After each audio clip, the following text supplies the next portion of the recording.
Hi friends, എന്തൊക്കെയുണ്ട് വിശേഷം? ഇന്നിപ്പം ഞങ്ങൾ വർക്ക് കഴിഞ്ഞിട്ട് നേരെ ആര്യാസിൽ വന്നേക്കുവാണ് കഴിക്കാൻ വേണ്ടിയിട്ട്. ഇൻഫോ പാർക്കിനകത്തുള്ള ആര്യാസിലാണ് ഇപ്പോൾ കഴിക്കാനിരിക്കുന്നത്.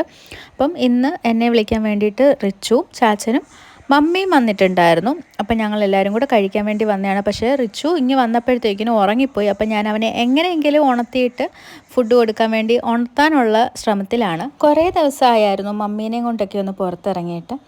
അമ്മ മസാല ദോശ ഓർഡർ ചെയ്തിട്ടുണ്ട്. കഴിച്ചോ?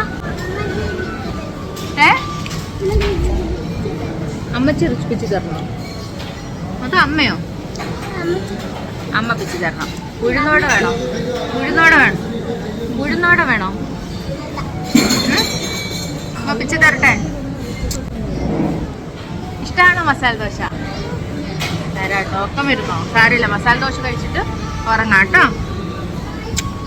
ഞങ്ങൾ ഒരു ചന്ന ഭട്ടൂരയും 2 മസാല ദോശയുമാണ് ഓർഡർ ചെയ്തത്. മമ്മിക്ക് കിട്ടിയ മസാല ദോശ കുറച്ച് കരിഞ്ഞതായിരുന്നു. ഞങ്ങൾ അവരുടെ അടുത്ത് പറഞ്ഞപ്പോൾ തന്നെ അവരത് മാറ്റി തന്നു, നല്ലത് കൊണ്ട് തന്നു. അങ്ങനെ നമ്മൾ മസാല ദോശയൊക്കെ കഴിച്ച് വർത്താനമൊക്കെ പറഞ്ഞ് തിരിച്ചു വരുന്ന വഴിക്കാണ് ഇൻഫോ പാർക്കിൻ്റെ അവിടെ കുറേ ആൾക്കാരിങ്ങനെ കൂടി നിൽക്കുന്നത് കണ്ടത്.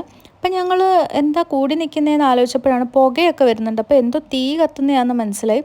അങ്ങനെ അടുത്ത് വന്നപ്പോഴാണ് അറിയുന്നത് ഒരു കാറ് കത്തുമായിരുന്നു. ഞാൻ ഭയങ്കര ഷോക്കായിപ്പോയി, കാരണം ഞാൻ ആദ്യമായിട്ടാണ് ഇങ്ങനെ തൊട്ടടുത്ത് കാറൊക്കെ കത്തുന്നത് കാണുന്നത്. അപ്പോൾ ഫയർഫോഴ്സിൻ്റെ ആൾക്കാരൊക്കെ ഉണ്ടായിരുന്നു, തീ അണയ്ക്കാനൊക്കെ നോക്കുന്നുണ്ടായിരുന്നു. അതുപോലെ അവിടെ കുറേ ബൈക്കൊക്കെ നിർത്തിയപ്പം പോലീസുകാർ അവരുടെ അടുത്ത് മാറി അവിടുന്ന് വിട്ടു പോകാനൊക്കെ പറയുന്നുണ്ടായിരുന്നു. ആൾക്കാർക്കൊന്നും അപകടമില്ലെന്നാണ് കേട്ടത്.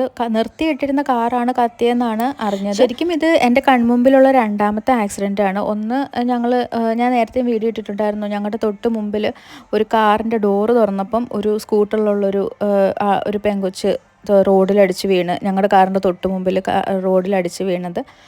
അത് കഴിഞ്ഞിട്ട് ഇതിപ്പം ഞങ്ങൾ കഴിച്ചിട്ട് ഇങ്ങനെ വരുന്ന വഴിക്ക് കാറ് കത്തുന്നത് ഭയങ്കര ഷോക്കിംഗ് ആയിപ്പോയി.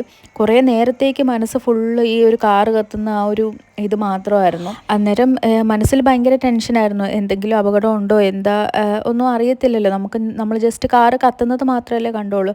പിന്നെ ഞാൻ ഫ്രണ്ട്സിൻ്റെ അടുത്തൊക്കെ ചോദിച്ചപ്പോൾ അവരാണ് പറഞ്ഞത് കാറ് നിർത്തിയിട്ടിരുന്ന കാറാണ് കത്തിയത്, അതിനകത്ത് ആൾക്കാരൊന്നും ഇല്ലായിരുന്നെന്ന്. ശരിക്കും അത് കേട്ട് കഴിഞ്ഞിട്ടാണ് ഒന്ന് സമാധാനമായത്.